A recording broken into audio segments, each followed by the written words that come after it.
තව බොහෝ දිග දවසකදී මහත්තයෝ වැඩි දවසක් යන්නේ නැහැ. ඔබත් ආරක්ෂා වෙන්න මමත් ආරක්ෂාලා පවුල් ආරක්ෂා කරගන්න තමයි කියන්න තියෙන්නේ. පවුලකම හැම කෙනෙකුටම ඇති ඒ අසංගතයට මුහුණ දෙන්න වෙනවා. ඊට පස්සේ ගින්නින් විපත්ති ඇති වෙනවා මහත්තයෝ. නියගයක් එනවා මහත්තයෝ.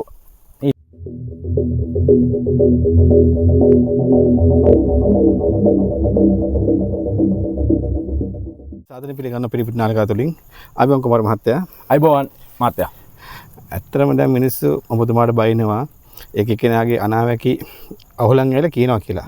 ඔව් මම දැක්කා කලින් වීඩියෝ එකේ දාලා තිබ්බා යටට මැසේජ් දාලා තිබ්බා දී සිල්වා නේද? ඔව්. එතකොට වන්නේ ආරච්චි මහත්තයාගේ පලාපල කියනවා එහෙමයි කියලා දාලා තිබ්බා නේද? හරි. මහත්තයෝ මම කියපු දෙයක් වැරදිලා තියෙනවද? දැන් ඔබත් එක්ක අවුරුදු 3-4 ක ඉඳන් මේ වැඩ කටයුතු කරගෙන යනවා නේද? එතකොට කියපුවා වැරදිලා තියෙනවද? එකක්වත් නැහැ නේද? එකක්වත් වැරදිලා නැහැ නේද? මම මතකද 9 වෙනි මාසේ 7 වෙනිදා කියපු අනාවැකිය වැරදුනාද? නැහනේ. නේද? මෙහෙමයි. කවුරු කොහොම කිව්වත් පෙගුවරු ඕන තරම් ඉඳලා තියෙනවානේ නේද? බුදුවරු 28 නමක් පහළ වුණානේ නේද? ඒතකොට දැන් අපේ මිනිස්සුන්ට කිව්වොත් මේ අපේ මිනිස්සු එකක් කියනවන්නේ නැහැ කියලා නේද? බුදුරජාණන් වහන්සේ උප්පත්තිය ලැබුවේ ශ්‍රී ලංකාවේ කියලා කියනවා. ඉන්දියාවේ කියලා කියනවා. මිනිස්සු එක එක මතවලනේ යන්නේ මහත්තයෝ. දැන් මම ඇවිල්ලා කිව්වා ගම් වතුර ගැන කතා කරා කලින් නේද? ඔව්. ඊට අපි කලින් වීඩියෝ එකේ මට මතකයි අර ගින්නක් ගැන කතා කරා නේද? ඒක වුණානේ නේද? එතකොට මෙහෙමයි මහත්තයෝ කාටවත් අපි දීසිල්වා කියලා මට මතකයි මේ දීසිල්ලාද අලුත් බුවක් හොයාගන්නද කියලා අහලා තිබ්බා. මෙහෙමයි දීසිල්ලත් පලාපල කියනවා. හොඳ වන්නේ ආරච්චි මහත්තයත් පලාපල කියනවා. මොකද මම වන්නේ ආරච්චි මහත්තයාගේ වීඩියෝ මම බලලා තියෙනවා. හොඳ දේශිල්ල මහත්තයාගේ වීඩියෝ මම බලලා නැහැ. මට මේ කවුරුත් අදාළ නැහැ මහත්තයා. මම කිව්වේ ඔයාගේ YouTube නාලිකාවේ මේ වෙන්න තියෙන දේ. මිනිස්යන්ට මිනිස්සෙක් මට ඔබතුමාව මේ වතුර වල ළඟට ඇදගෙන එන්න පුළුවන්. බලෙන් වතුර පොවන්න බෑ. මට මිනිස්යන්ට මේ දේ වෙනවා මේක ආරක්ෂා වෙන්න. ධර්මානුකූලව ජීවිතය ගත කරන්න කියලා කිව්වේ. වැරදි දේවල් මුකුත් කියලා නැහැ. මම කිව්වේ මේක ඇවිල්ලා අපි කතා කරා කේන්දරය ගැන කතා කරා. නේද? හස්තරේකාව ගැන කතා කරා. එතකොට ඒකෙදී අපි කියන්නේ මේ මිනිස්සෙක් දැන් ඒකටත් ඔබතුමාට මැසේජ් දාලා තිබ්බ මම දැක්කා. මෙහෙමයි මිනිස් ජන්මියෙක් උපත ලබනකොට උපත ලබන මොහොතේදී ජන්මියාගේ පෙර භවයේ කරපු අකුසලයේ සහ කුසලයේ තමයි මේ භවයට එන්නේ. අර්ථ ධර්ම කාම මොක්ෂ. එතකොට ආතක් ගත්තාම අතේ තියෙන ප්‍රධාන රේඛා 4යි. මේ ගැන අමතරව ඊට වැඩි දෙයක් කියනවා. දැන් මම කිව්වා රටේ වෙන දේවල් වගේක් කියලා තිබ්බා ඔබතුමාගේ channel එක. ඒවා ඉතින් ආයෙ මතක් කරන්න දෙයක් නැහැ. අපේ කට්ටියකින් බලන්න ඕනේ. ඔබතුමාට මොකද්ද මට දැන් මගෙන් දැනගන්න ඕනේ? ඔව් දැන් ඇත්තටම දැන් මිනිස්යන්ට මොනවා කිව්වත් වැඩක් නැහැ. ඔව්. හේතුව තමයි අපි දැන් මං හැම වෙලේම හැමෝටම කියන්නේ ඔව්. පැහැදිලි දහම හොයාගන්න කියලා. ඔව්. පැහැදිලි දහම හොයාගන්න ඕනේ. ඔව්. කවදාවත් දහම නැති වෙන්නේ නැහැ. ඔව්. මිනිස්සුන්ට ඒක ඔව්. දැන් මහත්තයා මෙහෙමයි. දැන් ගොඩක් කතාවක් තිබ්බා මීට අවුරුදු 2කට විතර උඩදී දෙයියෝ ඉන්නවා නම් චූඩාමාණික්කේ හොල්ලන්න පුළුවන්ද විඩාකාර දේවල් කිව්වයි නේද? දැන් එකපාරටම අපේ මතකනේ දැන් කලින් මේ වෙච්ච දේවල් නේ දළදා මාලිගාවේ දන්ත ධාතුන් වහන්සේ කට්ටියට බැහැ දකින්න සැලැස්සුවා. ඒත් එක්කම ලොකු විපත්ති ආවා. ඔව ගැන කතා කරලා වැඩක් නැහැ නේද? ඔව ගැන කතා කරලා වැඩක් නැහැ. ඔව අපේ මිනිස්සුන්ට තේරුම් කරන්න බෑ. ඉතින් මම කියන්නේ දැන් ඉදිරියට මේ මාස තව දැන් මේ පළවෙනි මාසේ ඉදිරියට මාස 3ක් තියෙනවා. 2029 වෙනකම් මහත්තයෝ 2029 වෙනකම් හිතා ගන්න බැරි විපත්ති වලට මුහුණ දෙන්න වෙනවා මේ ලංකාව වාසී සියලු දෙනාට. හොඳ හෙට අනිද්දා වෙද්දී හැම තැනකින්ම මහත්තයෝ උද්ඝෝෂණ වලට එනවා. ගිනි ජාලයක් ගැන මම කතා කරා. ඒ කියන්නේ මේ ආණ්ඩුවේ මොකද ප්‍රශ්නයක් නේද? ආණ්ඩුවේ ප්‍රශ්නයක් තමයි මහත්තයෝ. මොකද මේ ආණ්ඩුවේ ප්‍රශ්නයක් කියලා කියන්නේ මේ ආණ්ඩුවේ ප්‍රධානීන් හැංගෙනවා. සොක්කො එළියට බහිනවා. ඒ බැහිමේදී මහත්තයෝ කට වචනේ වැරදෙනවා. දැන් මහත්තයෝ කාලය දැන් අපි කලින් කතා කරා මේ කොසල් රජතුමාගේ සිහින ගැන නේද? එතකොට දැන් මේ වසංගතයක් ආවා. නේද? එකපාරටම හිතා ගන්න බැරි දි වසංගතයක් ආවා. ඊට පස්සේ මම කලින් ඔබතුමාගේම වීඩියෝ එක කියලා තිබ්බා ආර්ථික කටයුතු ගැන. නේද? එතකොට මේ කියපු දේවල් බොරු වුණාද ඔබතුමාට? කියපු දේවල් එකක්වත් බොරු වුණාද? නැන්ද මිනිස්සු කියන්නේ ඔබතුමා ඒ අනාවැකි කාගෙන් හරි YouTube එකෙන් බලලා කාගෙන්වත් කොපිරයිට් අරගෙන මට කියන්න ඕනේ නෑ මහත්තයෝ. කාගෙන්වත් කොපිරයිට් අරගෙන ඕනේ නෑ. එහෙම කෙනෙක් ඉන්නවා නම් කියන්න මට කාගෙන්වත් මේ දාන්න කියන්න මොනවා හරි උපන් අවුරුද්දක් හරි වෙලාවක් හරි දාන්න මම කියන්නම්. ඔබතුමාගේ දැන් ඇස්ට්‍රේ එකකින් ගත්තොන්නේ පපුවේ අමාරුව තියනවාද කියලා පපුවේ හෘද වස්තුව සම්බන්ධ ගැටලුවක් ආමාශගත ගැටලුවක් තියනවාද කියලා ඔබේ ලේ වර්ගය බලන්නේ මේ ඉන්ජෙක්ෂන් එකක් ගහලානේ. එහෙම ගහන්න නැතුව මම ඕන්නම් පෙන්නන්නම්. හොඳ එහෙම මේ හුරතල් කරන්න වැඩක් නෑ මහත්තයෝ. මම කියන කට කාගෙන්වත් කොපි අරන් ගහන්න ඕනේ නෑ. අනාවැකි කියනවා නම් අනාවැකි කියන්න. හොඳද? මම කිව්වේ මෙහෙමයි කාටවත් මේ මට කවුරුත් මේ පහත් කරලා කතා කරන්න ඕනෙත් නැහැ.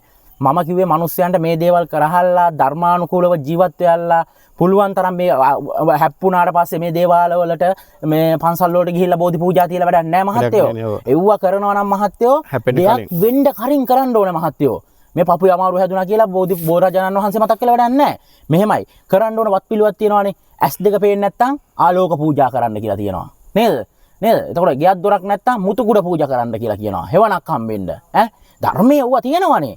දැන් මේ විවිධාකාර විදිහට බණ කියලා ඒව වැඩක් නැහැ. තමා විසින් තමා අවබෝධ කරගෙන ගමන යන්න ඕනේ. තමා මේ ලෝකෙට ඉපදුනාට පස්සේ තමා මොකටද ඉපදුනේ? මොනවද කරන්න තියෙන්නේ? මේ හැම වෙලෙම විනාශ කරන්න සත්තු මරාගෙන පහත් වැඩ කරගෙන ඉන්න නෙමෙයි. මේ ජීවිතේ ජීවත් වෙන විදිහ අවබෝධයෙන් යන්න ඕනේ මහත්තයෝ. අවබෝධය තමයි වැදගත් වෙන්නේ. මේ දැන් මේ රජේ මාරුණා කියලා ආය උද්ඝෝෂණ වලට මේ වෙලා නෙමෙයි. හැබැයි මෙහෙමයි. එන රජා දැනගන්න රජාගේ කේන්දරේ දුර්වල වුණොත් වැසියන්ටත් බලපානවා මහත්තයෝ. අපි අවුරුද්දේ නැකතක් මේ නැකතකට කිරි උතුරනවානේ.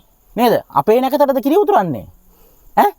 අපේ නැකතටද කිරි උතුරන්නේ? නෑනේ. රටේ නැකතට. නේද? ඒතර ඒක සුබ වෙන්න ඕනේ. මහත්තයෝ එව්වා පොඩ්ඩක් දැන් මතකට පහුගිය අවුරුදු වල රෑ 12ට කිරි ඉතුරු එව්වා. සූර්ය උදා වෙනකොට චන්ද්‍රයාට කිරි ඉතුරු එව්වා. මේ මහත්තයෝ ඔල්ලෝසු කටුවත් අනිත් පැත්තට කරකවන කාලයක් ඒක විශ්වාස කරන්න ඉන්නේ අනිත් පැත්තට කරකුණා කිව්වත් මට මෙහෙමයි පැහැදිලි කරන්න අරයාගෙන් කොපි අරන් මෙයාගෙන් කොපි අරන් කියලා කතා කරන්න ඕනේ නැහැ. ඕනම දෙයක් ඔබතුමා අහන්න අහන දෙයකට මම උත්තර දෙන්නම්. ඔව් දැන් මිනිස්සු දැන් පෙර හිටියේ ගෞතම බුදුරජාණන් වහන්සේනේ. ඔව්. දැන් මිනිස්සු දන්නවා මෙච්චර ගාන පෙරම්පුරන් ආවා කියලා. ඔව්. එනවාට ඒ මිනිස්සයා දන්නවද?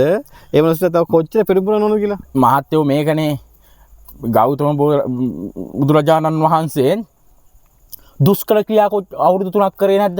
අවුරුදු 3ක් අවුරුදු 6ක් කරේ නැද්ද? දුෂ්කර ක්‍රියා කරේ නැද්ද? එතකොට සෑම බුදු කෙනෙකුට වුණත් කර්මයක් ගෙවන්න වුණා. අසනීප උනේ නැද්ද? අසනීපත් වුණා. මෙහෙමයි. එහෙමයි කියලා මේ අපේ මිනිස්සයන්ට මේ ඒ තැන තනතුරු ගන්න බෑ. මේ මිනිස්සයෝ හිතන් ඉන්නේ අපි මේ එකපාරට මේ පාපඝාතයක් කරලා එකපාරට පිරිකඩ පූජා කරාට පස්සේ මම ඵලයක් ලබයි කියලා හිතන්න බෑ. ඔල්ල මොට්ටේන්ට තේරුම් කරන්න බෑ මහත්තයෝ. මේවා විශ්වාස කරන මිනිස්සු බලයි. විශ්වාස නොකරන මිනිස්සු තමන්ගේ ගමන යයි. හැබැයි මග බ්ලොක් වුණාට පස්සේ ආයෙ හපව් වෙනවා පස්සට. ඌව ගණන් ගන්න එපා විශ්සුද. දැන් දියසෙන් කියන්නේ කවුරුතරම්? මෙහෙමයි. දියසෙන් කියලා කියන්නේ මහත්තයෝ දැන් ඉදිරියට මේ දැන් මේ රජය දැන් පළවෙනි රජයත් ආවා, දෙවෙනි රජයත් ආවා, තුන්වෙනි රජයත් ආවා. දැන් ඇත්තටම වසර 5-6 විතර ඉඳන්ම මිනිස්සුන්ට විපත්තිනේ ඇති උනේ. 2029 පහු වෙනකොට මේ සෝබා ධර්මයේ මේ සියලුම දේවල් සුද්ධ කරනවා මහත්තයෝ. තියෙන සියලුම දේවල් සුද්ධ කරනවා. සුද්ධ කරලා ඉවරලා මොකද කරන්නේ? අලුතෙන් නායකයෝ පත් කරනවා. ඕන්ගේ නායකයන් අතරට එනවා. ආගම් හතරෙන් එක්කෙනෙක් ඉස්සර වෙන්න පුළුවන්. එයා දියසෙන් වෙන්න කුමරු වෙන්න පුළුවන්. හොඳද? මෙහෙමයි. මේක එන්නේ ආගම් හතරටම භක්තියෙන් බලා ගන්න ආදරෙන් සලකන්න ජනයාට ඒ වගේ කෙනෙක් එන්න ඕනේ. දැන් මේක මේ එකක් අරගෙන තමන්ගේ කුට්ටිය විතර පුරව ගන්න ජනපතිය කෙනෙක් ඇවිල්ලා වැඩක් නැහැ. තමන්ගේ හැබැයි මෙහෙමයි. අපිත් දැන් මේ අපිට මේ අපි මං කියන්නේ මේ ජනාධිපති වැරදි කියලා කියන්නේ නැහැ. දැන් මේ ඉන්න ජනාධිපති විතරක් නෙමෙයි. ඊට පහළ ඉන්න කට්ටියගෙත් මේ ග්‍රහචාරය හොඳ වෙන්න ඕනේ. ඔව් දැන් මේ ආණ්ඩුව අවුරුදු 5ම යයිද?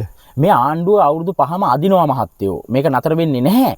හැබැයි මහත්තයෝ මේක තීරණයකට එන්න පුළුවන් මහත්තයෝ ජනවාරි පෙබරවාරි මාර්තු අප්‍රේල් මැයි වෙනකොට තමයි ඔබගේ කතාවට මං හරි උත්තරයක් දෙන්නේ. මැයි වෙනකොට. මොකද මහත්තයෝ දැන් ආරම්භය පටන් ගන්නවා. මේ මාස ඉවර වෙනකොටම උද්ඝෝෂණ වලට බෙහෙත් නැති වෙනවා මහත්තයෝ මං අනාවැකි කියලා තියෙනවා කලින් බෙහෙත් නැති වෙනවා තමන්ගේ ගෙදර ඉන්නවා නම් ලෙඩෙක් දැම්ම තියාම බෙහෙත් ගන්න විදිය ලෙඩේ සුව කරගන්න පුළුවන් නම් ඉක්මනට හොඳයි බෙහෙත් නැති වෙනවා මහත්තයා සීනි වලට ගන්න පෙත්ත පාමිසියෙන් ගන්න වෙනවා මහත්තයා ඉන්සුලින් පෙත්ත තව ඉදිරියේදී මහත්තයෝ හොඳද ඊට පස්සේ මහත්තයෝ හිතා ගන්න බැරි විදිහේ ප්‍රශ්න බොහෝමයකට මුහුණ දෙන්න වෙනවා රාය නැවත කැළඹීමක් ඇති වෙනවා මහත්තයෝ මිනිස්සු අතර ඇන කොටා ගැනීමක් ඇති වෙනවා තව බොහෝ ටික කාලයයි මම කියන්නේ නෑ මේක ඇති වෙන්නම කියලා බුද්ධ ධම්ම සංඝ තෙරණුවන් කෙරෙහි සද්ධාව සිත තුළ ඇති කරගෙන මිනිස්සෝ ජීවත් වෙන්න කියලා තමයි මම කියන්නේ මොකද මහත්තයෝ ධර්මානුකූල හිටියොත් සෑම කෙනෙකුටම බේරෙන්න පුළුවන් නැතිනම් මහත්තයෝ විපත්තියකට මුහුණ දෙන්න වෙනවා මේ කාල වකවානු වලදී මහත්තයෝ අනතුරු වැඩි වෙනවා මාර්ග අනතුරු ලේහෙල්ලීම් ගිනි නැංවීම් වැඩි වෙනවා ඒක නිසා මේ දේවල් අවම කරගන්න නම් මහත්තයෝ ඔබ ධර්මානුකූල උදේ සවස ගෙදරින් පිට වෙනකොට බුදුන් වන්දනාමාන කරගෙන පුතේ 33 කෝටියක් දෙවි දේවතාවුන් වහන්සේලා සිහිපත් කරලා ආශිර්වාද ලබාගෙන පිට වෙන්න කියලා තමයි කියන්නේ මම එහෙම නොවුනොත් මහත්තයෝ හිතා ගන්න බැරි විපත්ති වලට මුහුණ දෙන්න සිදු වෙනවා මහත්තයෝ. ඔව්. නාමල් රාජපක්ෂ ගැන මොනවද කියන්න පුළුවන්? නාමල් රාජපක්ෂ ගැන කියන්න පුළුවන් අනාගත ජනාධිපති කෙනෙක් කියලා කියන්න පුළුවන්. එකෙන්ම කියනවා මහත්තයෝ. නැවත කාලයක් එනවා කියලා කියන්න පුළුවන්. ඉතින් අපි වෙනස බලමු ඉතින්. වෙනස බලමු. මම කියන්නේ මේ අපේ මේ දැන් ඉන්න ජනාධිපති හොඳ නැහැ කියලා. නමුත් අපේ මේ ජනාධිපතිගේ වචන හුවමාරු සහ අනිකුත් කට්ටියගේ වචන නිසා බොහෝ මිනිස්සු හිතමනාපකම් ඇති කරගන්නවා. ඉතින් ඒක නිසා කවුරුත් කෝප වෙන්න එපා. ධර්මානුකූලව ජීවත් වෙන්න කියලා තමයි මම කියන්නේ මහත්තයෝ. අවසාන වශයෙන් කියන්න තියෙන්නේ මහත්තයෝ මේ ආපු මේ ගම් වතුර දිට්වා. ඔව්. ආපු ගම් වතුරෙන් මම කිව්වා කලිනුත් සුනාමියෙන් භාගයක් යට වුණේ ගම් වතුරෙන් බොහොමයක් යට වුණා මහත්තයෝ බලන්න එතනත් බුද්ධ ප්‍රතිමා වලට කිසිම තැනක කිසිම හානියක් වෙලා නැහැ මහත්තයෝ නේද? ඉතින් මම කියන්නේ ඉදිරියටත් මහත්තයෝ ඊට පස්සේ ගින්නෙන් විපත්ති ඇති වෙනවා මහත්තයෝ නියගයක් එනවා මහත්තයෝ ඊට පස්සේ මහත්තයෝ වතුර නැති වෙනවා වසංගතයක් එනවා මහත්තයෝ වසංගතයක් එනවා ඒ වසංගතය හැම පවුලකටම හැම කෙනෙකුටම ඇති ඒ අසංගතයට මුහුණ දෙන්න වෙනවා මහත්තයෝ ආරක්ෂා වෙන්න කියලා තමයි කියන්නේ මේ අවුරුද්ද ලග්න බොහොමයකට සුබයි වුණාට මේ අවුරුද්ද තමා ආරක්ෂාවෙන් ගමන යා යුතුයි කියලා කියන්න වෙනවා බොහොමයක් මහත්තයෝ දැනට සීතල දැනේ රස්නේ දැනේ දවල් උදේට සීතලයි රැයට රස්නේ තව බොහෝ දිග දවසකදී මහත්තයෝ වැඩි දවසක් යන්නේ නැහැ ඔබත් ආරක්ෂා වෙන්න මමත් ආරක්ෂාලා පවුල් ආරක්ෂා කරගන්න තමයි කියන්න තියෙන්නේ අපි නවත්තමු හරි තෙරුවන් සරණයි